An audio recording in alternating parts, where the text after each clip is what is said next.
Friends, welcome back to Stutrend. നമ്മൾ ഇന്ന് നോക്കാൻ പോകുന്നത് +1 ഫിസിക്സിലെ 12ാമത്തെ ചാപ്റ്റർ തെർമോഡൈനാമിക്സ് എന്ന് പറയുന്ന ചാപ്റ്റർ ആണ്. പലർക്കും അറിയാം ഈ ചാപ്റ്റർ കുറച്ച് വള്ളി പിടിച്ച ചാപ്റ്റർ ആണെന്ന് അറിയാം അല്ലേ. പക്ഷെ നമ്മുടെ ലാലേട്ടൻ രാവണപ്രഭുവിൽ പറയുന്ന പോലെ ഈ കളി ഞാൻ ജയിക്കാൻ വേണ്ടി മാത്രം കളിക്കുന്ന കളിയാണ്, കൂടുതലൊന്നും പറയുന്നില്ല, അത്രയേ ഉള്ളൂ. ഓക്കെ, ഇതാണ് നമ്മുടെ ഈ ചാപ്റ്ററിന്റെ ഇൻട്രൊഡക്ഷൻ എന്ന് പറയുന്നത്. ലാലേട്ടൻ ഡയലോഗ് തന്നെയാണ് കേട്ടോ. ഓക്കെ, നമ്മുടെ ചാനൽ നിങ്ങൾ ആദ്യമായിട്ടാണ് കാണുന്നതെങ്കിൽ ചാനൽ തീർച്ചയായും സബ്സ്ക്രൈബ് ചെയ്യുക. ചാനലിലുള്ള വീഡിയോസ് നിങ്ങൾക്ക് ഇഷ്ടപ്പെടുകയാണെങ്കിൽ മാത്രം ഫ്രണ്ട്സിന് ഷെയർ ചെയ്ത് കൊടുക്കാം. ഒട്ടും ഡിലേ ആക്കുന്നില്ല, ചാപ്റ്ററിലോട്ട് കിടക്കാം. ആദ്യം തന്നെ തെർമോഡൈനാമിക്സ്, ചാപ്റ്ററിന്റെ പേരിൽ തന്നെ നമുക്ക് തുടങ്ങാം അല്ലേ. പടിപടിയായിട്ട് കയറിയാൽ മതിയല്ലോ. ആദ്യം ചാപ്റ്ററിന്റെ പേരിൽ നിന്ന് തുടങ്ങാം. തെർമോ എന്ന വാക്കിന് അർത്ഥം എന്താണ്? ഹീറ്റ് എന്നാണ് കേട്ടോ. തെർമോ എന്ന വാക്കിന് അർത്ഥം എന്ന ഹീറ്റ്. ഡൈനാമിക്സ് എന്ന് പറഞ്ഞാൽ ഫ്ലോ ആണ്. സോ ഹീറ്റിന്റെ ഫ്ലോയിനെ കുറിച്ച് പഠിക്കുന്ന കാര്യമാണ് തെർമോഡൈനാമിക്സ്. ഹീറ്റിന്റെ ഫ്ലോയിനെ കുറിച്ച് പഠിക്കുന്ന കാര്യമാണ് തെർമോഡൈനാമിക്സ്. ഈ ചാപ്റ്ററിൽ ഉടനീളം നമ്മൾ അതൊക്കെയാണ് പഠിക്കാൻ പോകുന്നത്. ഏതൊക്കെയാണ് 3 ഫോക്കസ് ഏരിയ ടോപ്പിക്സ് നമുക്ക് പഠിക്കാനുള്ളത്? ഫസ്റ്റ് ലോ ഓഫ് തെർമോഡൈനാമിക്സ് ഉണ്ട്, തെർമോഡൈനാമിക് പ്രോസസ്സുകളെ കുറിച്ച് പഠിക്കാനുണ്ട്, ഹീറ്റ് എഞ്ചിനെ കുറിച്ച് പഠിക്കാനുണ്ട്. ഇതിൽ ഞാൻ നടുവിൽ പറഞ്ഞില്ലേ തെർമോഡൈനാമിക് പ്രോസസ്, അതാണ് കുറച്ച് കല്ലുകടിയുള്ള പോർഷൻ. ബാക്കിയെല്ലാം പുഷ്പം പോലെ നമുക്ക് പഠിക്കാൻ പറ്റുന്ന കാര്യമാണ് കേട്ടോ. ഓക്കെ, നമുക്ക് നോക്കിയാലോ. ആദ്യം നമ്മൾ നോക്കാൻ പോകുന്ന first focus area, first law of thermodynamics എന്താണ്? അതിനെ കുറിച്ച് പറയുന്നതിന് മുമ്പ് നിങ്ങൾക്ക് ഞാൻ 2 കാര്യങ്ങൾ പറഞ്ഞുതരാം. ഒന്നാമത്തെ കാര്യം എന്ന് പറയുന്നത് സിസ്റ്റം എന്താണ്? സിസ്റ്റം, ഈ വാക്ക് നിങ്ങൾ കെമിസ്ട്രിയിലൊക്കെ പഠിച്ചിട്ടുണ്ടാവും. ഈ ചാപ്റ്റർ കെമിസ്ട്രിയിലുള്ള ചാപ്റ്റർ ആണ്, അല്ലെങ്കിൽ കെമിസ്ട്രിയിൽ കൂടിയുള്ള ചാപ്റ്റർ ആണെന്ന് പറയാം കേട്ടോ. സിസ്റ്റം എന്ന് പറഞ്ഞാൽ എന്താണെന്ന് വെച്ചാൽ, system is the place in the universe under study. Universe എന്ന് പറഞ്ഞാൽ എല്ലാം അടങ്ങിയതിനെ യൂണിവേഴ്സ് എന്ന് പറയും. ആ യൂണിവേഴ്സിൽ നമ്മൾ സ്റ്റഡി ചെയ്യുന്ന ആ ഒരു പെർട്ടിക്കുലർ പാർട്ടിനെ അല്ലെങ്കിൽ ആ പെർട്ടിക്കുലർ റീജിയനെയാണ് നമ്മൾ എന്ത് പറയാ? സിസ്റ്റം എന്ന് പറയാം. System is A particular part in the universe under study. നമ്മൾ പഠിച്ചുകൊണ്ടിരിക്കുന്ന ഒരു പെർട്ടിക്കുലർ പാർട്ടിനെയാണ് നമ്മുടെ സിസ്റ്റം എന്ന് പറയാ. സോ ഇത് സിസ്റ്റം ആണെന്ന് വിചാരിക്കാം. ചുറ്റുമുള്ളതിന് നമ്മൾ എന്ത് പറയും? ചുറ്റുമുള്ളതിന് എന്ത് പറയും? സറൗണ്ടിങ്സ് എന്ന് പറയും. സറൗണ്ടിങ്സ്. ഇത് രണ്ടുമുള്ള ഈ കംപ്ലീറ്റ് റീജിയൻ ആണ് നമ്മുടെ യൂണിവേഴ്സ് എന്ന് പറയുന്നത്. യൂണിവേഴ്സിൽ നമ്മൾ പഠിച്ചുകൊണ്ടിരിക്കുന്ന റീജിയൻ ആണ് സിസ്റ്റം എന്ന് പറയാ. സിസ്റ്റം ഒഴികെയുള്ള ബാക്കിയുള്ള യൂണിവേഴ്സിലെ പാർട്ടിനെ നമുക്ക് എന്ത് പറയാം? സറൗണ്ടിങ്സ് എന്ന് പറയാം. ശരിയല്ലേ? ഇപ്പൊ എന്റെ വീടിന് ചുറ്റുമുള്ളതിനെ നമുക്ക് സറൗണ്ടിങ്സ് എന്ന് പറയുന്ന പോലെ തന്നെ സിസ്റ്റത്തിന് ചുറ്റും ഉള്ള യൂണിവേഴ്സിലുള്ള ബാക്കിയുള്ള കാര്യങ്ങൾ നമുക്ക് എന്ത് പറയാം? സറൗണ്ടിങ്സ് എന്ന് പറയാം. ക്ലിയർ അല്ലേ? അടുത്തൊരു കാര്യം, സിസ്റ്റവും സറൗണ്ടിങ്സും തമ്മിൽ വേർതിരിക്കുന്നത് എന്താണ്? സിസ്റ്റവും സറൗണ്ടിങ്സ് തമ്മിൽ വേർതിരിക്കുന്നതാണ്. ഇപ്പൊ എന്റെ വീടും അയൽവക്കത്തെ വീടും തമ്മിൽ വേർതിരിക്കുന്നതിന് നമ്മൾ എന്ത് പറയും? മതിലെന്ന് പറയും. സെയിം വേ സിസ്റ്റവും സറൗണ്ടിങ്ങും തമ്മിൽ വേർതിരിക്കുന്നതിന് നമ്മൾ എന്ത് പറയും? ബൗണ്ടറി എന്ന് പറയും. ബൗണ്ടറി. ക്ലിയർ? സോ എന്താണ് സിസ്റ്റം, എന്താണ് സറൗണ്ടിങ്സ്, എന്താണ് ബൗണ്ടറി? ഒന്നുകൂടി റിപ്പീറ്റ് ചെയ്യാം. System is the part in the universe under study. നമ്മൾ പഠിച്ചുകൊണ്ടിരിക്കുന്ന യൂണിവേഴ്സിലെ പാർട്ടിനെയാണ് നമ്മൾ എന്ത് പറയാ? സിസ്റ്റം എന്ന് പറയാ. സിസ്റ്റത്തിന് ചുറ്റുമുള്ള ബാക്കിയുള്ള റെസ്റ്റ് ഓഫ് ദ പോർഷൻ നമ്മൾ എന്ത് പറയും? സറൗണ്ടിങ്സ് എന്ന് പറയും. സിസ്റ്റവും സറൗണ്ടിങ്ങിനും വേർതിരിക്കുന്നതിന് നമ്മൾ എന്ത് പറയും? ബൗണ്ടറി എന്ന് പറയും. ഇതാണ് ഏറ്റവും ഫസ്റ്റ് ബേസിക് ഇൻട്രൊഡക്ഷൻ എന്ന് പറയുന്നത്. ക്ലിയർ അല്ലേ? ഇനി നമുക്ക് ഏതിലോട്ട് കിടക്കാം? നമ്മുടെ ഫസ്റ്റ് ലോ ഓഫ് തെർമോഡൈനാമിക്സിലോട്ട് കിടക്കാം. ഫസ്റ്റ് ലോ ഓഫ് തെർമോഡൈനാമിക്സ് വളരെ സിമ്പിൾ ആണ്, ബുദ്ധിമുട്ടുള്ള ലോ ഒന്നുമല്ല. The amount of heat supplied to the system is used for 2 purposes. One is to increase the internal energy. Second one is to do the work. Clear? മലയാളത്തിൽ പറയാം. നമ്മൾ ഒരു system consider ചെയ്തു വെക്കാം. ഈ സിസ്റ്റത്തിലോട്ട് നമ്മൾ കുറച്ച് ഹീറ്റ് കൊടുക്കുകയാണ്. അത് ഡെൽറ്റ ക്യൂ ആണ് നമ്മൾ കൊടുക്കുന്ന ഹീറ്റ് എന്ന് വെക്കുക. ക്യൂ ആണ് ഹീറ്റിനെ റെപ്രസെന്റ് ചെയ്യാട്ടോ. സോ നമ്മൾ കുറച്ച് സിസ്റ്റത്തിലോട്ട് ഹീറ്റ് കൊടുക്കുകയാണ്. ഇത് സിസ്റ്റം ആണ് കേട്ടോ. സിസ്റ്റത്തിലോട്ട് നമ്മൾ കുറച്ച് ഹീറ്റ് കൊടുക്കുകയാണ്. ഈ ഹീറ്റ് സിസ്റ്റം 2 കാര്യങ്ങൾക്കാണ് ഉപയോഗിക്കുന്നത്. ഏതൊക്കെയാണ് 2 കാര്യങ്ങൾ? ഡെൽറ്റ ക്യൂ ഈക്വൽ ടു, ഒന്നാമത്തെ കാര്യം എന്ന് പറഞ്ഞു വെച്ചാൽ internal energy. To increase the internal energy കൂട്ടാൻ വേണ്ടി ഉപയോഗിക്കും. അടുത്തത് ടു ഡു സം വർക്ക്, ജോലി ചെയ്യാൻ വേണ്ടി ഉപയോഗിക്കും, വർക്ക് ചെയ്യാൻ വേണ്ടി ഉപയോഗിക്കും കേട്ടോ. ക്ലിയർ? സോ 2 കാര്യങ്ങൾക്ക് വേണ്ടിയിട്ടാണ് നമ്മൾ സിസ്റ്റത്തിലോട്ട് കൊടുക്കുന്ന ഹീറ്റിനെ സിസ്റ്റം ഉപയോഗിക്കുന്നത് കേട്ടോ. ഒന്നെന്ന് പറയുന്നത് ഇന്റേണൽ എനർജി കൂട്ടാൻ വേണ്ടിയിട്ടും, രണ്ടാമത്തെ എന്ന് പറയുന്നത് ടു ഡു സം വർക്ക്. അപ്പൊ അടുത്ത ഡൗട്ട് വരില്ലേ, എന്താണപ്പാ ഈ പറയുന്ന ഇന്റേണൽ എനർജി? ഇന്റേണൽ എനർജി എന്ന് പറഞ്ഞാൽ വലിയ കാര്യമൊന്നുമല്ല. ആ സിസ്റ്റത്തിൽ അടങ്ങിയിരിക്കുന്ന ടോട്ടൽ എമൗണ്ട് ഓഫ് എനർജിനെയാണ് നമ്മൾ എന്ത് പറയാ? ഇന്റേണൽ എനർജി എന്ന് പറയാ. Internal energy is the total energy associated by the system. ആ സിസ്റ്റത്തിനകത്ത് ഉള്ള ടോട്ടൽ എമൗണ്ട് ഓഫ് എനർജിയാണ് നമ്മൾ എന്ത് പറയാ? ഇന്റേണൽ എന്ന അകത്തിരിക്കുന്ന എനർജി എന്ന് പറയാം. സിംപിളി. വർക്ക്, ഇവിടെയുള്ള വർക്കിന്റെ ഇക്വേഷൻ എന്ന് പറഞ്ഞാൽ പി ഡെൽറ്റ വി ആണ് ഇവിടെ വരുന്ന വർക്കിന്റെ ഇക്വേഷൻ. അതായത് ഒരു ബലൂൺ എടുക്കുക, ആ ബലൂണിൽ ഞാനൊരു പ്രഷർ കൊടുക്കുമ്പോൾ അതിന്റെ വോളിയത്തിൽ മാറ്റം വരില്ലേ? ഡെൽറ്റ വി എന്ന് പറഞ്ഞാൽ ചേഞ്ച് ഇൻ വോളിയം. അത് ആലോചിക്കട്ടെ, ബലൂൺ ആലോചിച്ചാൽ മതിട്ടാ. അപ്പൊ work done equal to pressure into change in volume. Pressure into change in volume. നമ്മളൊരു സാധനത്തിൽ ഒരു പ്രഷർ കൊടുക്കുന്ന സമയത്ത് അതിന്റെ വോളിയം മാറും. ആ രീതിയിൽ ആലോചിക്കാൻ മറന്നു പോകില്ല കേട്ടോ. സോ ഡെൽറ്റ ഡബ്ല്യു ക്യൂ വരും പി ഡെൽറ്റ വി സബ്സ്റ്റിറ്റ്യൂട്ട് ചെയ്യാലോ, ചെയ്യാം. So delta Q equal to delta U plus P delta V. So രണ്ട് ഇക്വേഷൻസ് ഉണ്ട്, രണ്ടും പഠിക്കാട്ടാ. ഈ രണ്ട് ഇക്വേഷൻസ് 3 പഠിച്ചു വെച്ചോ. ഓക്കെ, ഇതിൽ മെയിൻ ഇക്വേഷൻ എന്ന് പറയുന്നത് ഫസ്റ്റ് എഴുതിയതാണ് മെയിൻ ഇക്വേഷൻ. ഇതിൽ ബാക്കി 2 അതിന്റെ സബ് ഇക്വേഷൻസ് ആണ്. സോ ഈ 3 പഠിച്ചു വെച്ചോ. ക്ലിയർ അല്ലേ? അപ്പൊ എന്താണ് ഫസ്റ്റ് ലോ ഓഫ് തെർമോഡൈനാമിക്സ് എന്ന് മനസ്സിലായി എന്ന് വിചാരിക്കുന്നു. വളരെ സിമ്പിൾ ആണ്. 2 മാർക്കിന് മിക്കവാറും എല്ലാ പരീക്ഷയിലും ഇത് അതേപടി ചോദിക്കാറുണ്ട്. State thermodynamic first law of thermodynamics എന്ന രീതിയിൽ ചോദിക്കാറുണ്ട്. സോ അന്തസ്സായിട്ട് സ്റ്റേറ്റ് ചെയ്യാം. ഡയഗ്രാം ഒന്നും വരയ്ക്കേണ്ട, ഇത് പൊട്ട ഡയഗ്രാം ആണ്, ഇത് വേണ്ട. പക്ഷേ ഈ പറഞ്ഞ ഇക്വേഷൻസ് പ്രോപ്പർ ആയി തന്നെ എഴുതി വെക്കുക. നമ്മുടെ അടുത്ത ഫോക്കസ് ഏരിയ ടോപ്പിക് എന്ന് പറയുന്നത് തെർമോഡൈനാമിക് പ്രോസസ്സുകളാണ്. ഏതൊക്കെയാണ് തെർമോഡൈനാമിക് പ്രോസസ്? അതിനെക്കുറിച്ച് നമ്മൾ ജസ്റ്റ് ക്രിസ്പ് ആയിട്ട് പഠിക്കുക. ഡീറ്റെയിലിംഗ് ആയിട്ട് നമ്മൾ 2 പ്രോസസ്സിനെ കുറിച്ച് പഠിക്കാനുള്ളൂ. ബാക്കിയെല്ലാം ജസ്റ്റ് കട്ട് ഷോട്ട് ചെയ്തിട്ട് അവിടെ എന്താണ് എന്ന് ജസ്റ്റ് മനസ്സിലാക്കി വെച്ചാൽ മാത്രം മതി. 1 മാർക്കിന്റെ ക്വസ്റ്റൻ ആണ്. ഇതിൽ നിന്ന് ജസ്റ്റ് ഈ 1 വേർഡ് ക്വസ്റ്റൻസ് മാത്രമേ ചോദിക്കാറുള്ളൂ. സോ ഏതൊക്കെയാണ് തെർമോഡൈനാമിക് പ്രോസസ്സ്? ഞാനൊരു 6 എഴുതി വെച്ചിട്ടുണ്ട് അല്ലേ? വരിക്കന് താഴോട്ട് 6 എഴുതിയിട്ടുണ്ട്. ഒന്നാമത്തെ quasi static process. Quasi static ഒരു ജാപ്പനീസ് നെയിം പോലെ ഉണ്ട് അല്ലേ? അതിന്റെ കാര്യം നമുക്ക് പഠിക്കാനുണ്ട്. ക്വാസി സ്റ്റാറ്റിക് എന്ന് പറഞ്ഞു വെച്ചാൽ ക്വാസി എന്ന് പറയുന്നതിന്റെ അർത്ഥം എന്ന് പറഞ്ഞാൽ നിയർലി. സ്റ്റാറ്റിക് എന്ന് വെച്ചാൽ സ്ലോ. നിയർലി സ്ലോ പ്രോസസ്സിനെയാണ് നമ്മൾ ക്വാസി സ്റ്റാറ്റിക് പ്രോസസ് എന്ന് പറയുന്നത്. നിയർലി സ്ലോ പ്രോസസ്, വളരെ പതുക്കെ നടക്കുന്ന പരിപാടിയാണ് അല്ലെങ്കിൽ പ്രോസസ് ആണ് ക്വാസി സ്റ്റാറ്റിക്. അതായത് നമ്മുടെ തെർമോഡൈനാമിക് വേരിയബിൾസ് ആയ ടെമ്പറേച്ചർ, പ്രഷർ, വോളിയം, ഇതിലുള്ള മാറ്റങ്ങളെല്ലാം ഇതെല്ലാം മാറുന്നുണ്ട്. പക്ഷെ നമുക്ക് ഒരിക്കലും പെട്ടെന്ന് നമുക്ക് ഐഡന്റിഫൈ ചെയ്യാൻ പറ്റാത്ത രീതിയിൽ വളരെ വളരെ സ്ലോ ആയിട്ട് തെർമോഡൈനാമിക് വേരിയബിൾസ് മാറുന്ന പ്രോസസ്സിനെയാണ് നമ്മൾ എന്ത് പറയുന്നത്? Quasi static process. നമ്മൾ എന്ത് പറയുന്നത്? ക്വാസി സ്റ്റാറ്റിക് പ്രോസസ് എന്ന് പറയുന്നത് it is A very very slow process. So ഇത് വളരെ വളരെ സ്ലോ പ്രോസസ് ആണ്. നമ്മുടെ തെർമോഡൈനാമിക് വേരിയബിൾസ് ആയ പ്രഷർ, ടെമ്പറേച്ചർ, വോളിയം എല്ലാം വളരെ പതുക്കെ ആയിരിക്കും ഇതിൽ വേരിയേഷൻസ് വരിക അല്ലെങ്കിൽ മാറുക. നമുക്ക് പെട്ടെന്ന് തന്നെ ഐഡന്റിഫൈ ചെയ്യാൻ പറ്റില്ല. രണ്ടാമത്തെ ഐസോതെർമൽ. പറയുമ്പോൾ തന്നെ നല്ല സുഖമുണ്ടല്ലോ. Isothermal process. ഐസോ എന്ന വാക്കിനർത്ഥം സെയിം എന്നാണ്, മാറ്റമില്ലാതിരിക്കുക, സെയിം ആയിരിക്കുക. തെർമൽ എന്ന വാക്കിനർത്ഥം എന്താണ്? ടെമ്പറേച്ചർ. സോ സെയിം ടെമ്പറേച്ചർ ആയിരിക്കും അല്ലെങ്കിൽ കോൺസ്റ്റന്റ് ടെമ്പറേച്ചറിനെയാണ് നമ്മൾ എന്ത് പറയാ? Isothermal process. അതായത് the process in which temperature is constant. ഏത് പ്രോസസ്സിലാണോ ടെമ്പറേച്ചർ കോൺസ്റ്റന്റ് ആവുന്നത് ആ പ്രോസസ്സിനെയാണ് നമ്മൾ എന്ത് പറയാ? ഐസോതെർമൽ പ്രോസസ് എന്ന് പറയാ. So temperature is constant. Isothermal പ്രോസസ്സിനകത്ത് ടെമ്പറേച്ചർ കോൺസ്റ്റന്റ് ആയിരിക്കും. അടുത്തത് ഐസോബാറിക്. ഐസോ സെയിം ആണ്, ബാറിക് ആ ബാറല്ല ഈ ബാർ. ബാർ എന്ന് പറഞ്ഞാൽ പ്രഷറിന്റെ യൂണിറ്റ് ആണ് ഇവിടെ ബാർ എന്ന് പറയുന്നത്. ബാർ പ്രഷറിന്റെ യൂണിറ്റ് ആണ്. പ്രഷറിന് ബാർ ഉണ്ട്, പാസ്കൽ ഉണ്ട്, പല യൂണിറ്റുകൾ ഉണ്ട് കേട്ടോ, അറിയുന്നു വിചാരിക്കുന്നു. സോ ഐസോബാറിക് എന്ന് പറഞ്ഞാൽ സെയിം പ്രഷർ ആയിരിക്കും. അവിടെ സെയിം ടെമ്പറേച്ചർ പോലെ ഇവിടെ പ്രഷർ കോൺസ്റ്റന്റ് ആയ പ്രോസസ്സിനെയാണ് നമ്മൾ എന്ത് പറയാ? ഐസോബാറിക് എന്ന് പറയാ. സോ പ്രഷർ ആയിരിക്കും ഇവിടെ എന്ത് പറയാ? കോൺസ്റ്റന്റ് എന്ന് പറയാം. പ്രഷർ കോൺസ്റ്റന്റ് ആയ പ്രോസസ്സിനെ നമ്മൾ എന്ത് പറയും? ഐസോബാറിക് പ്രോസസ്സുകൾ എന്ന് പറയും. ഐസോബാറിക് പ്രോസസ്സുകൾ എന്ന് പറയും. ക്ലിയർ? അടുത്ത് ഐസോകോറിക്. കോറിക് എന്ന് വാക്കിന് അർത്ഥം എന്ന് പറഞ്ഞു വെച്ചാൽ അല്ലെങ്കിൽ ഐസോകോർ എന്ന് പറഞ്ഞു വെച്ചാൽ വോള്യം ആണ് ഇവിടെ കൺസിഡർ ചെയ്യുന്നത്. സോ കോൺസ്റ്റന്റ് വോള്യം, വോള്യത്തിൽ മാറ്റമില്ലാതിരിക്കുക, വോള്യം മാറാതെ ഇരിക്കുന്ന പ്രോസസ്സുകളിൽ നമ്മൾ എന്ത് പറയും? ഐസോകോറിക് എന്ന് പറയും. അതായത് വോള്യം റിമൈൻസ് കോൺസ്റ്റന്റ് അല്ലെങ്കിൽ അൺചേഞ്ച്ഡ്, വോള്യത്തിൽ ഒരു തരത്തിലും മാറ്റമില്ലാത്ത പ്രോസസ്സിന് നമ്മൾ എന്ത് പറയും? ഐസോകോറിക് എന്ന് പറയും. അടുത്തത് അഡയബാറ്റിക് പ്രോസസ് എന്ന് വെച്ചാൽ വളരെ സിമ്പിൾ ആണ്. നോ ഹീറ്റ് ഫ്ലോ ഒന്നും ഉണ്ടാവില്ല. നോ ഹീറ്റ് ഫ്ലോ, ഹീറ്റ് എങ്ങോട്ടും ഫ്ലോ ചെയ്യില്ല. ഹീറ്റ് സിസ്റ്റത്തിന് പുറത്തോട്ടും സിസ്റ്റത്തിനകത്തോട്ടും ഫ്ലോ ചെയ്യില്ല. നോ ഹീറ്റ് ഫ്ലോ ഇല്ലാത്ത പ്രോസസ്സിനെയാണ് നമ്മൾ എന്ത് പറയാ? Adiabatic process എന്ന് പറയാം. Adiabatic process are the process in which there is no heat flow from the system or towards the system. Clear അല്ലേ? വൃത്തിയായിട്ട് മനസ്സിലാക്കുക. അടുത്ത സൈക്ലിക് എന്ന വാക്ക് അല്ലെങ്കിൽ സൈക്ലിക് എന്ന് പറഞ്ഞാൽ എന്താണ്? ഇങ്ങനെ വട്ടത്തിൽ അല്ലെങ്കിൽ തുടങ്ങിയ സ്ഥലത്തോട്ട് തന്നെ തിരിച്ചു വരുന്നതിനെയാണ് നമ്മൾ എന്ത് പറയുക? സൈക്ലിക് എന്ന് പറയാം.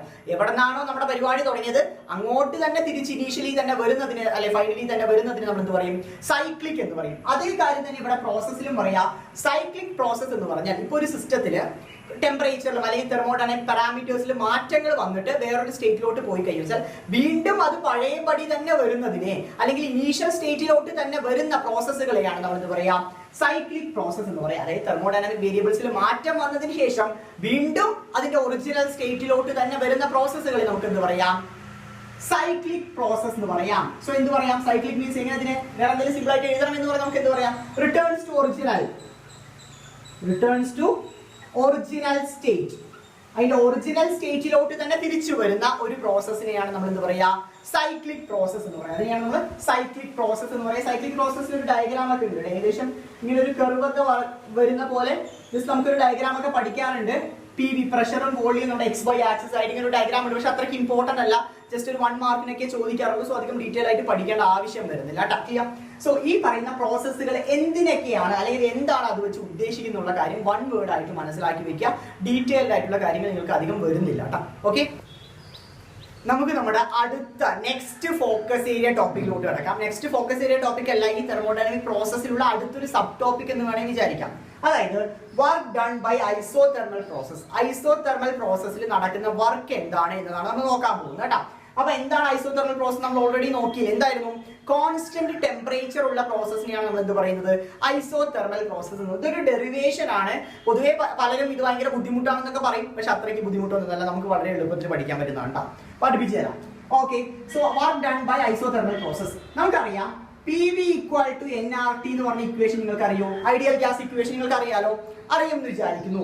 N എന്ന് പറഞ്ഞാൽ നമ്പർ ഓഫ് മോൾസ് ആണ്. R എന്ന് പറഞ്ഞാൽ യൂണിവേഴ്സൽ ഗ്യാസ് കോൺസ്റ്റന്റ് ആണ്. T എന്ന് പറഞ്ഞാൽ ടെമ്പറേച്ചർ ആണ്. ഐസോതെർമൽ പ്രോസസ്സിൽ എന്താണ്? ടെമ്പറേച്ചർ കോൺസ്റ്റന്റ് ആണ്. ഐസോതെർമൽ പ്രോസസ്സിൽ ടെമ്പറേച്ചർ കോൺസ്റ്റന്റ് ആണ്. N ഓൾറെഡി കോൺസ്റ്റന്റ് ആണ്. നമ്പർ ഓഫ് മോൾസ് കോൺസ്റ്റന്റ് ആയിരിക്കും. R എന്ന് പറഞ്ഞ യൂണിവേഴ്സൽ ഗ്യാസ് കോൺസ്റ്റന്റ് ആണ്. അതും കോൺസ്റ്റന്റ് ആണ്. സോ റൈറ്റ് സൈഡിലുള്ള എല്ലാ പാരാമീറ്റേഴ്സും അല്ലെങ്കിൽ എല്ലാ ടേംസും കോൺസ്റ്റന്റ് ആണ്. So PV equal to constant. PV equal to constant. So ഇതാണ് നമ്മുടെ ഐസോതെർമൽ പ്രോസസ്സിന്റെ ഒരു ബേസിക് ഇക്വേഷൻ എന്ന് പറയുന്നത്. PV equal to a constant. Clear അല്ലേ? ഇത് ആദ്യം തന്നെ നിങ്ങൾ മനസ്സിലാക്കുക. അടുത്ത കാര്യം വർക്ക് ഡണ്ണിലോട്ടല്ലേ പോകുന്നത്. വർക്ക് ഡൺ ആണ് നമ്മൾ കണ്ടുപിടിക്കാൻ പോകുന്നത്. So DW equal to PdV. DW equal to PdV. ഇത് നമ്മൾ ഓൾറെഡി പഠിച്ചാണ്. പക്ഷെ ഇങ്ങനെയല്ല പഠിച്ചത്. Delta W equal to P delta V എന്നല്ലേ നമ്മൾ ഡെറിവേഷനിലോട്ട് അല്ലെങ്കിൽ വർക്ക് ഡൺ നമ്മൾ സ്റ്റെപ്പ് ബൈ സ്റ്റെപ്പ് മാനുവൽ കണ്ടുപിടിക്കുമ്പോൾ നമ്മൾ ഡിഫറൻസിയേഷന്റെ ഫോർമാറ്റിലാണ് ഇടുക.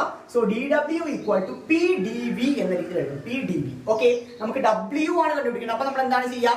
നമ്മൾ ഒന്നും ചെയ്യുന്നില്ല, നമ്മൾ ഇന്റഗ്രേറ്റ് ചെയ്യുകയാണ്. Integral of DW equal to integral of PdV. Integral of PdV. നമ്മളിവിടെ വർക്ക് ചെയ്യുന്നത് വോള്യത്തിൽ വരുന്ന മാറ്റമല്ല സംഭവിക്കുന്നത്, വോള്യമാണ് മാറുന്നത്. സോ ലിമിറ്റ് എന്ത് വരും? V1 to V2. ലിമിറ്റ് വോള്യത്തിൽ വരുന്ന മാറ്റം.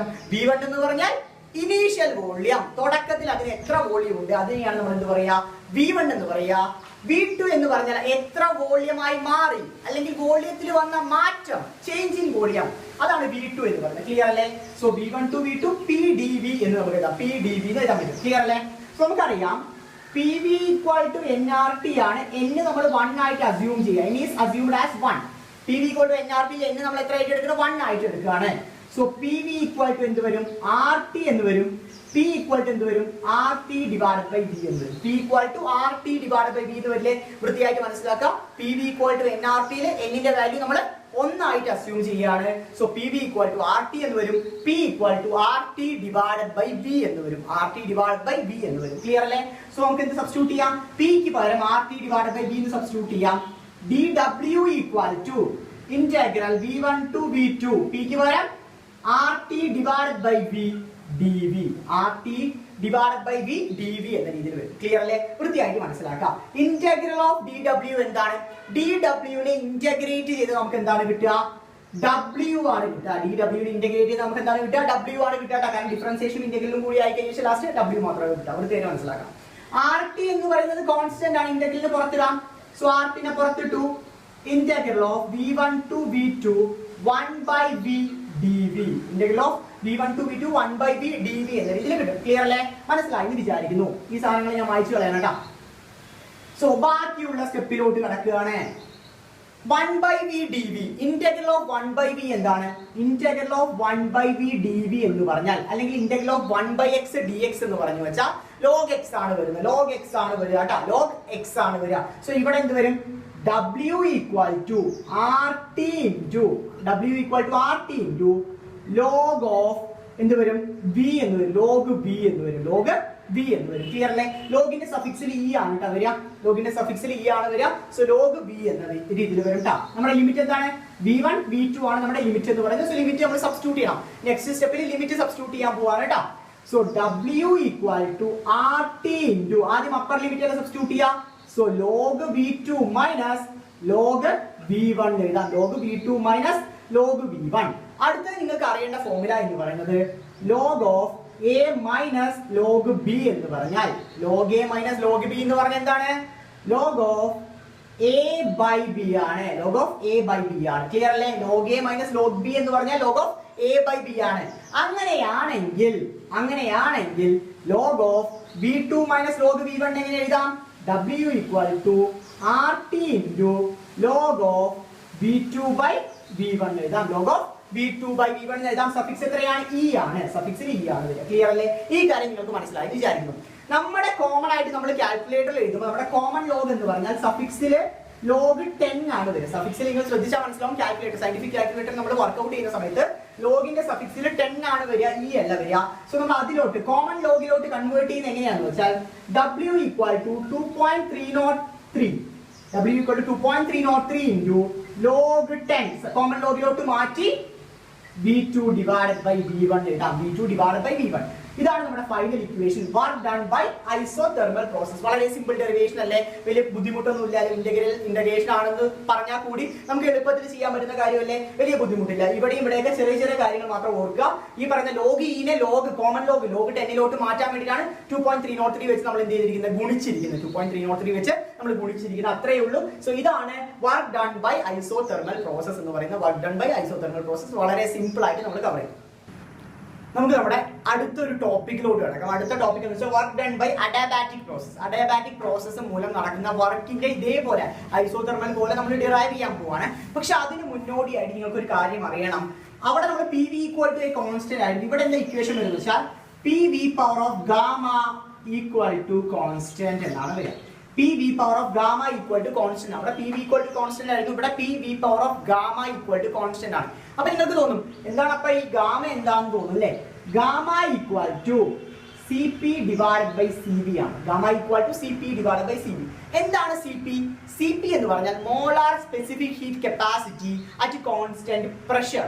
CV എന്ന് പറഞ്ഞാൽ molar specific heat capacity at constant volume. So gamma equal to CP divided by CV ആണ് വരുന്നത് കേട്ടോ. അത് മറക്കാതെ ഓർമ്മിച്ച് വെക്കുക കേട്ടോ. ക്ലിയർ? സോ ഇതാണ് നമ്മുടെ ഒന്നാമത്തെ ഇക്വേഷൻ. ഇത് കൂടാതെ തന്നെ നമ്മൾ രണ്ട് ഇക്വേഷൻസ് ഇതിന്റെ ബേസിസിൽ ഡിറൈവ് ചെയ്യണം. എങ്ങനെയാ ചെയ്യാൻ നമുക്ക് പറഞ്ഞു തരട്ടെ. PV ഈക്വൽ ടു RT ആണ്. PV ഈക്വൽ ടു RT ആണ്. So P equal to RT divided by V എന്ന് എഴുതാലോ.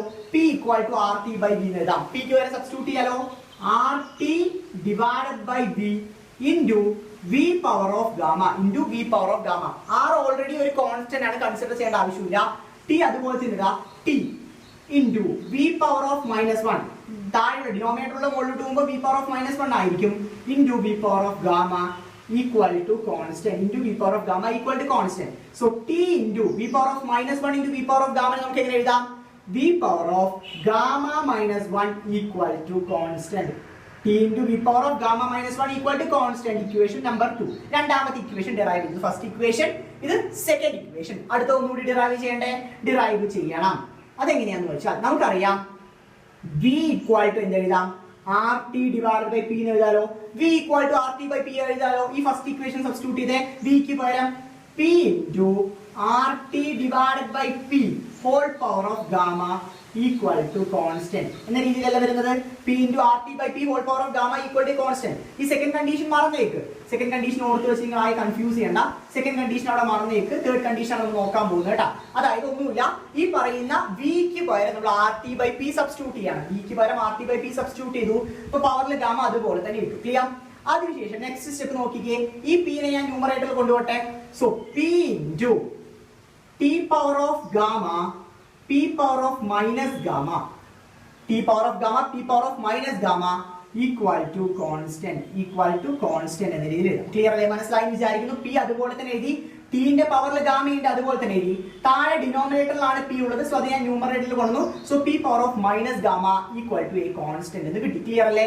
സോ P യുടെ പവറിൽ 1 ആണ്, ഇവിടെ മൈനസ് ഗാമയാണ്. So P power of 1 minus gamma T power of gamma equal to constant എന്ന രീതിയിൽ കിട്ടും. ഇതാണ് നമ്മുടെ മൂന്നാമത്തെ ഇക്വേഷൻ. സോ ഈ പറയുന്ന അഡിയാബാറ്റിക് പ്രോസസ്സ് പഠിക്കുന്നതിന് മുമ്പ് നിങ്ങൾക്ക് ഈ പറയുന്ന 3 ഇക്വേഷൻസും ഡിറൈവ് ചെയ്യാൻ അല്ലെങ്കിൽ ജസ്റ്റ് സിംപ്ലി മനസ്സിലാക്കി വെക്കണം. എങ്ങനെയാണ് കണ്ടുപിടിച്ചതെന്നുള്ള കാര്യം വൃത്തിയായിട്ട് മനസ്സിലാക്കി വെക്കണം. ചിലപ്പോൾ പ്രോബ്ലംസ് ചോദിക്കാറുണ്ട് കേട്ടോ. ക്ലിയർ? സോ ഈ പറഞ്ഞ ഗാമയുടെ വാല്യൂ 1.4 ആണ് തോന്നുന്നു. പ്രോപ്പർ വാല്യൂ ഞാൻ ഇവിടെ കാണിക്കുന്നു വിചാരിക്കുന്നു കേട്ടോ. എനിക്ക് അത് ചെറുതായിട്ടൊന്ന് മറന്നുപോയി. I think 1.4. Clear? Fine. So ഈ 3 ഇക്വേഷൻസ് ഡിറൈവ് ചെയ്യാൻ നിങ്ങൾക്ക് അറിയണം. ഇനിയാണ് നമ്മൾ എന്ത് ചെയ്യാൻ പോകുന്നത്, ഇതിന്റെ വർക്ക് എങ്ങനെയാണ് ഇതിന്റെ വർക്ക് കണ്ടുപിടിക്കാൻ നോക്കാൻ പോകുന്നത്. നമുക്ക് നമ്മുടെ അടുത്തത് വർക്ക് ഡൺ ബൈ അഡിയാബാറ്റിക് പ്രോസസ്സിന്റെ വർക്ക് ഡൺ കണ്ടുപിടിക്കാലോ. വളരെ സിമ്പിൾ ആയിട്ട് കണ്ടുപിടിക്കാം. നമ്മൾ എപ്പോഴും തുടങ്ങുന്നത് എന്ത് തന്നെയാണ്, dw equal to P into D V. കഴിഞ്ഞതിലും ഇത് തന്നെ തുടങ്ങിയത്. ഇവിടെയും നമ്മൾ ഇതിൽ നിന്ന് തുടങ്ങാൻ പോകുന്നത്. ഇതിന് ഇക്വേഷൻ നമ്പർ 1 എന്ന് കൊടുക്കുക, ഫസ്റ്റ് ഇക്വേഷൻ. അടുത്ത് നമുക്കറിയാം P V power of gamma equal to constant ആണ്. ഞാൻ കോൺസ്റ്റന്റിനെ കെ എന്ന് ഡിനോട്ട് ചെയ്യുന്നത്. കോൺസ്റ്റന്റ് എന്താണ് ഡിനോട്ട് ചെയ്യുന്നത്, കെ എന്നാണ് ഡിനോട്ട് ചെയ്യുന്നത്. P V power of gamma equal to K, മറക്കരുത് കേട്ടോ. ക്ലിയർ? ഇതാണ് ഇക്വേഷൻ നമ്പർ 2 ആണ് കേട്ടോ.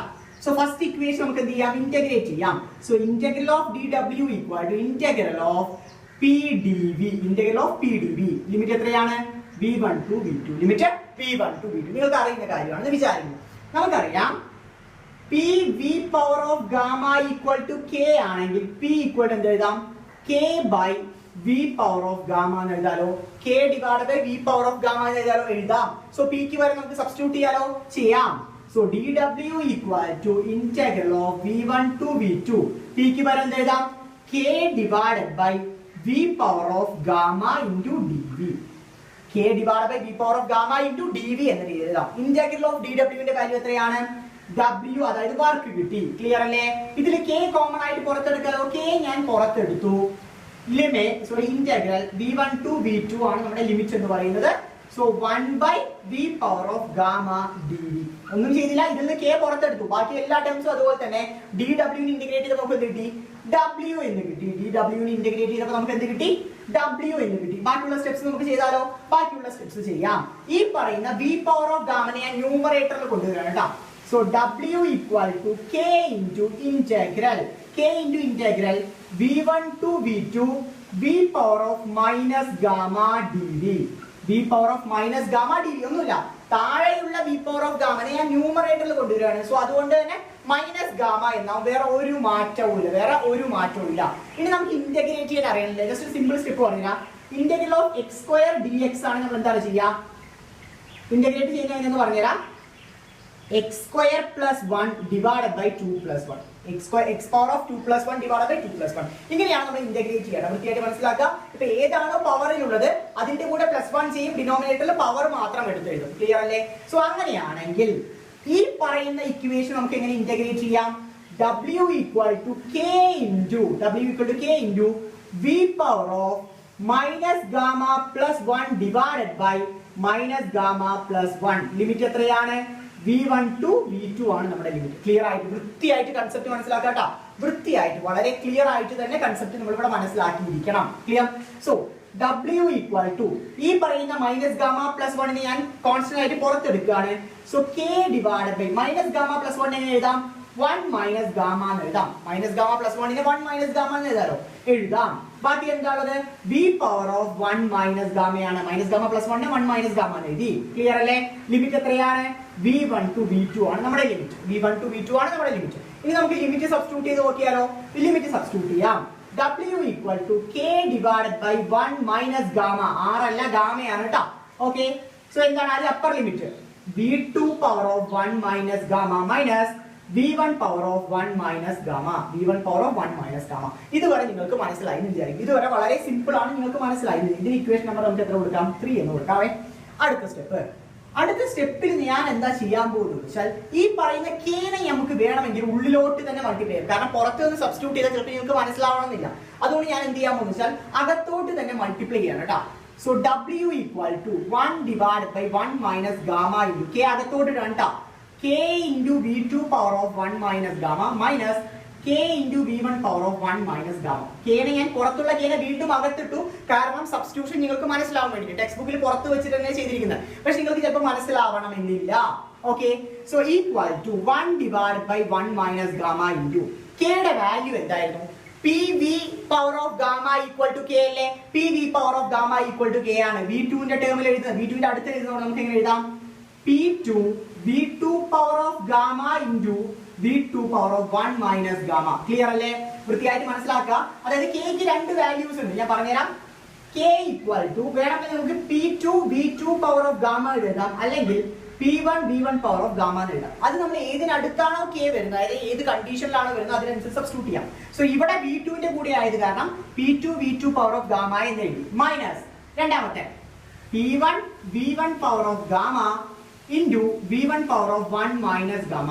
ക്ലിയർ അല്ലേ? വൃത്തിയായിട്ട് മനസ്സിലാക്കട്ടാ, നമുക്ക് കുറച്ചുകൂടി ക്ലാരിറ്റി വരും. 1 divided by 1 minus gamma. P2 into denominator രണ്ടും സെയിം അല്ലേ, സോ ന്യൂമറേറ്റർ നമുക്ക് ആഡ് ചെയ്യാലോ. V2 power of gamma plus 1 minus gamma. Gamma plus 1 minus gamma minus P1 ഇവിടെ അതുപോലെ തന്നെ V1 gamma plus 1 minus gamma. Clear അല്ലേ? ആ രീതിയിൽ വരും. കാരണം നമ്മുടെ ഈ പറഞ്ഞ ബേസ് രണ്ടും സെയിം ആവുമ്പോൾ ന്യൂമറേറ്റർ അല്ലെ പവേഴ്സ് തമ്മിൽ നമുക്ക് ആഡ് ചെയ്ത് എഴുതാം. സോ ഇനി കട്ട് ചെയ്യാലോ, മൈനസ് ഗാമിയും പ്ലസ് ഗാമിയും മൈനസ് ഗാമിയും പ്ലസ് ഗാമിയും കട്ട് ചെയ്യാം. So W equal to 1 divided by 1 minus gamma into P2 V2 minus P1 V1 എന്ന് വരും, മൈനസ് P1 V1. നമുക്കറിയാം, നമുക്ക് എന്തറിയാം? നമുക്കറിയാം, പലതും നിങ്ങൾ ഇങ്ങനെ തന്നെ പറഞ്ഞിട്ട് നമുക്കറിയാം എന്ന് പറയുന്നത് ഞങ്ങൾക്കൊന്നും അറിയില്ല എന്ന് വിചാരിക്കരുത്. നിങ്ങൾക്ക് അറിയണം. നമുക്കറിയാം PV ഈക്വൽ ടു RT അല്ലേ? PV ഈക്വൽ ടു RT ആണ്. അങ്ങനെയാണെങ്കിൽ P2 V2 ന് പകരം നമുക്ക് ഇങ്ങനെ എഴുതാം, RT2 എന്ന് എഴുതാലോ. P2 V2 ന് പകരം RT2 എന്ന് എഴുതാം. സെയിം വേ P1 V1 ന് പകരം എങ്ങനെ എഴുതാം? RT1 എഴുതാം. P1 V1 ന് പകരം RT1. W equal to 1 divided by 1 minus gamma into P2 V2 ന് പകരം RT2 മൈനസ് RT1 എഴുതാം. RT2 മൈനസ് RT1 എഴുതാം. ക്ലിയർ അല്ലേ? സോ ദെൻ അടുത്ത സ്റ്റെപ്പിനകത്ത് ഇനി എന്താണ് ചെയ്യുന്നത്? കഴിഞ്ഞു കൂട്ടാ, വലിയ സ്റ്റെപ്പ് ഒന്നുമില്ല. ഇനി അടുത്ത R നമുക്ക് കോമൺ ആയിട്ട് പുറത്തെടുക്കാലോ. W equal to R divided by 1 minus gamma T2 minus T1. R divided by 1 minus gamma T2 minus T1. R common ആയിട്ട് പുറത്തെടുത്തു. ഇതാണ് നമ്മുടെ ഫൈനൽ ഇക്വേഷൻ എന്ന് പറയുന്നത്. ഇതാണ് നമ്മുടെ ഫൈനൽ ഇക്വേഷൻ. ചെറിയ ബുദ്ധിമുട്ടുണ്ടെന്ന് എനിക്കറിയാം, പക്ഷെ വേറെ വഴിയില്ല, നമുക്ക് പഠിച്ചേ തീരൂ. എന്നെ കൊണ്ട് പറ്റുന്ന രീതിയിൽ മാക്സിമം സിംപ്ലസ്റ്റ് ആയിട്ട് ഞാൻ പറഞ്ഞു തന്നിട്ടുണ്ട്. സോ മനസ്സിലായി എന്ന് വിചാരിക്കും. നമുക്ക് നമ്മുടെ അടുത്ത ഫോക്കസ് ഏരിയ ടോപ്പിക്കിലോട്ട് കിടക്കാം. ഹീറ്റ് എഞ്ചിൻ വളരെ സിമ്പിൾ ആയ ടോപ്പിക്കാണ്, പുഷ്പം പോലെ പഠിക്കാൻ പറ്റുന്ന ടോപ്പിക്കാണ്. എന്താണ് ഹീറ്റ് എഞ്ചിൻ നമുക്ക് നോക്കാം. Heat engine is a device which convert heat energy into mechanical energy. Heat എനർജിനെ മെക്കാനിക്കൽ എനർജി ആയിട്ട് മാറ്റുന്ന ഒരു ഡിവൈസിനെയാണ് നമ്മൾ എന്ത് പറയാ? ഹീറ്റ് എഞ്ചിൻ എന്ന് പറയാം. ഒന്നുകൂടി പറയാം, heat engine is a device which convert heat energy into mechanical energy. Heat energy into mechanical energy. ഇനി അതിന്റെ കൺസ്ട്രക്ഷൻ നോക്കിയാലോ. കൺസ്ട്രക്ഷൻ വളരെ സിമ്പിൾ ആണ്. ഈ ബോക്സ് എന്ന് പറഞ്ഞാൽ ഹോട്ട് റിസർവോയർ ആണ്. ഹോട്ട് റിസർവോയർ, അവിടെയുള്ള ടെമ്പറേച്ചർ T1 ആണ്. ഇത് കോൾഡ് റിസർവോയർ ആണ്, അവിടെയുള്ള ടെമ്പറേച്ചർ T2 ആണ്. അവിടെയുള്ള ടെമ്പറേച്ചർ T2 ആണ്. ഇവിടെ അറിയേണ്ട ഒരു കാര്യം, T1 എന്ന് പറയുന്നത് T2വിനേക്കാളും എപ്പോഴും വലുതായിരിക്കും ട്ടാ. T1 അതിൽ പേര് ഇത് ഹോട്ട് റിസർവോയർ ആണ്, ഇത് കോൾഡ് റിസർവോയർ ആണ്. ക്ലിയർ അല്ലേ? ഇവിടെയുള്ള ടെമ്പറേച്ചർ T1, ഇവിടെയുള്ള ടെമ്പറേച്ചർ T2 ആണ്. നടുവിലുള്ള സാധനത്തിന്റെ പേരാണ് വർക്കിംഗ് സബ്സ്റ്റൻസ്, പണിയെടുക്കുന്ന സാധനം. രണ്ടിനെയും നടുവിലിരുന്ന് പണിയെടുക്കുന്നത് ഈ പറയുന്ന വർക്കിംഗ് സബ്സ്റ്റൻസ് ആണ് കേട്ടോ. WS എന്ന് കൊടുത്തിരിക്കുന്ന വർക്കിംഗ് സബ്സ്റ്റൻസ്, അഥവാ ഇവിടെ ജോലി ചെയ്യുന്ന സാധനം വർക്കിംഗ് സബ്സ്റ്റൻസ് ആണ് കേട്ടോ. എന്താണ് ജോലി എന്ന് അറിയണ്ടേ? ഈ പറയുന്ന ഹോട്ട് റിസർവോയറിൽ നിന്ന് Q1 എന്ന് പറയുന്ന ഹീറ്റ് അബ്സോർബ് ചെയ്യുന്നു. ഹോട്ട് റിസർവോയറിൽ നിന്ന് Q1 എന്ന് പറയുന്ന ഹീറ്റ് ഈ പറയുന്ന വർക്കിംഗ് സബ്സ്റ്റൻസ് അബ്സോർബ് ചെയ്യുന്നു. എന്നിട്ട് W എന്ന് പറയുന്ന വർക്ക് ചെയ്യുന്നു. ഈ Q1 എന്ന് പറയുന്ന ഹീറ്റ് ഉപയോഗിച്ച് W എന്ന് പറയുന്ന വർക്ക് ചെയ്യുന്നു. W എന്ന് പറയുന്ന വർക്ക് ഈ പറയുന്ന വർക്കിംഗ് സബ്സ്റ്റൻസ് ആണ് ചെയ്യുന്നത്. ക്ലിയർ? അപ്പോ Q1ൽ നിന്ന് സെർട്ടൈൻ എമൗണ്ട് ഓഫ് ഹീറ്റ് മാത്രമേ W എന്ന് പറയുന്ന വർക്കിന് ആവശ്യം വരുള്ളൂ. മുഴുവൻ ഹീറ്റും ആവശ്യം വരില്ല. സോ ബാക്കി ജോലി ചെയ്തതിന് ശേഷം ബാക്കി വരുന്ന ഹീറ്റ് എന്താണ്? Q2 ആണ്. അതെങ്ങോട്ട് കൊടുക്കുന്നു? കോൾഡ് റിസർവോയറിലോട്ട് കൊടുക്കുന്നു. അതെങ്ങോട്ട് കൊടുക്കുന്നു? കോൾഡ് റിസർവോയറിലോട്ട് കൊടുക്കുന്നു. ചിലർക്ക് മനസ്സിലായി, ചിലർക്ക് മനസ്സിലായില്ല. ഒന്നുകൂടി പറയാം. ഹോട്ട് റിസർവോയറിൽ Q1 എന്ന് പറയുന്ന ഹീറ്റ് അബ്സോർബ് ചെയ്യുന്നു, കുറച്ച് വർക്ക് ചെയ്യുന്നു, കുറച്ച് വർക്കല്ല വർക്ക് ചെയ്യുന്നു. ബാക്കി വരുന്ന ഹീറ്റ് എങ്ങോട്ട് കൊടുക്കുന്നു? കോൾഡ് റിസർവോയറിലോട്ട് കൊടുക്കുന്നു. Q1 എടുക്കുന്നു, വർക്ക് ചെയ്യുന്നു. സോ ബാക്കി Q1ന്റെ റിമൈനിങ് ഹീറ്റ് എന്ന് പറയുന്നത് കോൾഡ് റിസർവോയറിലോട്ട് കൊടുക്കുന്നു. ക്ലിയർ? ക്ലാരിറ്റി വരുത്തിയിട്ടുണ്ട് കേട്ടോ. സോ നമുക്ക് എന്ത് പറയാം? W ഈക്വൽ ടു വർക്ക് എന്ന് പറഞ്ഞാൽ Q1 മൈനസ് Q2 ഈക്വൽ ആയിരിക്കും. W equal to Q1 minus Q2 equal ആയിരിക്കില്ലേ? ഈക്വൽ ആയിരിക്കും. ഇത് നിങ്ങൾക്ക് അറിയണം കേട്ടോ. സോ ഇതാണ് ഹീറ്റ് എഞ്ചിന്റെ വർക്കിങ്ങും അതിന്റെ ഡെഫിനിഷനും. ഇനി നമുക്ക് നെക്സ്റ്റ് നോക്കാനുള്ള എഫിഷ്യൻസി ആണ്. എഫിഷ്യൻസി ഓഫ് ഹീറ്റ് എഞ്ചിന്റെ എഫിഷ്യൻസി എങ്ങനെയാണ്? എഫിഷ്യൻസി എന്ന് വെച്ചാൽ എന്താണ്? ഔട്ട്പുട്ട് ഡിവൈഡ് ബൈ ഇൻപുട്ട് അല്ലെ കണക്കാക്കുക. സോ എഫിഷ്യൻസി നമുക്ക് ഇങ്ങനെ ഒരു സിമ്പിൾ ആണ് ഇടുന്നത്. Efficiency equal to output divide by input. അതേ ഇക്വേഷൻ സബ്സ്റ്റിറ്റ്യൂട്ട് ചെയ്യാം. ഔട്ട്പുട്ട്, ഇവിടുത്തെ ഔട്ട്പുട്ട് എന്താണ്? വർക്ക് ആണ് output. So work divide by input എന്ന് പറഞ്ഞാൽ Q1 എന്ന് പറഞ്ഞ ഹീറ്റ് അല്ലേ? So work divide by Q1 എഴുതാം. വർക്കിന്റെ ഇക്വേഷൻ ഓൾറെഡി നമ്മൾ കണ്ടുപിടിച്ചു. എന്താണ്? Q1 minus Q2 divided by Q1. Q1 minus Q2 divide by Q1 എഴുതാലോ? എഴുതാം. സോ സ്പ്ലിറ്റ് ചെയ്ത് ഡിവൈഡ് ചെയ്തേ. Q1 divided by Q1 minus Q2 divided by Q1 എഴുതാം. Clear? Equal to 1 minus Q2 divided by Q1. 1 minus Q2 divided by Q1. അപ്പോൾ നമുക്ക് എന്ത് കിട്ടി? Efficiency equal to 1 minus Q2 divided by Q1. So efficiency of heat engine കൂടി നമ്മൾ കണ്ടുപിടിച്ചു. വളരെ simple ആണ്, നോക്കിക്കോ. ഔട്ട്പുട്ട് ഡിവൈഡ് ബൈ ഇൻപുട്ട് ആണ്. ഔട്ട്പുട്ട് എന്ന് പറഞ്ഞാൽ വർക്ക് ആണ്. ഇൻപുട്ട് എന്ന് പറഞ്ഞാൽ നമ്മൾ ഇവിടെ കൊടുക്കുന്ന ഹീറ്റ് ആണ്, Q1 ആണ്. സോ W by Q1 എഴുതാം. W എന്ന് പറഞ്ഞാൽ Q1 minus Q2 ആണ്. സബ്സ്റ്റിറ്റ്യൂട്ട് ചെയ്തു, സ്പ്ലിറ്റ് ചെയ്ത് ഡിവൈഡ് ചെയ്തു. Q1 ഉം ക്യാൻസൽ ആയി, 1 വന്നു. So 1 minus Q2 divided by Q1 എന്ന് വരും. ഇതാണ് അതിന്റെ എഫിഷ്യൻസി. ഓക്കെ, ചിലരൊക്കെ പറയാറുണ്ട് 100% എഫിഷ്യൻസി ആണെന്നൊക്കെ പറയാറുണ്ട്. വെറുതെയാണ്. 100% എഫിഷ്യൻസി തിയററ്റിക്കൽ മാത്രമാണ്. പ്രാക്ടിക്കൽ ആയിട്ട് ഒരു ഹീറ്റ് എഞ്ചിനും 100% എഫിഷ്യൻസി ഉണ്ടാവില്ല. ഏത് ഹീറ്റ് എഞ്ചിനും 100% എഫിഷ്യൻസി ഉണ്ടാവില്ല. ഓക്കെ, ഇതൊക്കെയാണ് ഹീറ്റ് എഞ്ചിനെ കുറിച്ച് നിങ്ങൾക്ക് അറിയാനുള്ള കാര്യം. ഇതോടുകൂടി തെർമോഡൈനാമിക്സ് എന്ന് പറയുന്ന ചാപ്റ്ററിലുള്ള ഇമ്പോർട്ടന്റ് അല്ലെങ്കിൽ എല്ലാ ഫോക്കസ് ഏരിയ ടോപ്പിക്കും നമ്മൾ ഡിസ്കസ് ചെയ്തിട്ടുണ്ട്. ഓക്കെ, നിങ്ങൾക്ക് എന്തെങ്കിലും സംശയം വരികയാണെങ്കിൽ കമന്റ് ബോക്സിൽ അറിയിക്കാം, വാട്സ്ആപ്പ് ഗ്രൂപ്പിൽ അറിയിക്കാം. ലിങ്ക് ഒക്കെ മാറ്റിയിട്ടുണ്ട്. പുതിയ ഗ്രൂപ്പിന്റെ ലിങ്കാണ് ഇട്ടിരിക്കുന്നുണ്ട്. കുറെ പേര് ലിങ്കിൽ ജോയിൻ ചെയ്യാൻ പറ്റില്ല എന്നൊക്കെ പറഞ്ഞുകൊണ്ട് പുതിയ ലിങ്കാണ് ഇട്ടിരിക്കുന്നത്. അല്ലെങ്കിൽ എന്റെ കോൺടാക്ട് നമ്പറിൽ കോൺടാക്ട് ചെയ്യാവുന്നതാണ്. വീഡിയോ ഇഷ്ടമാവുകയാണെങ്കിൽ ഫ്രണ്ട്സിന് ഷെയർ ചെയ്ത് കൊടുക്കണം. അപ്പോൾ thank you so much for watching.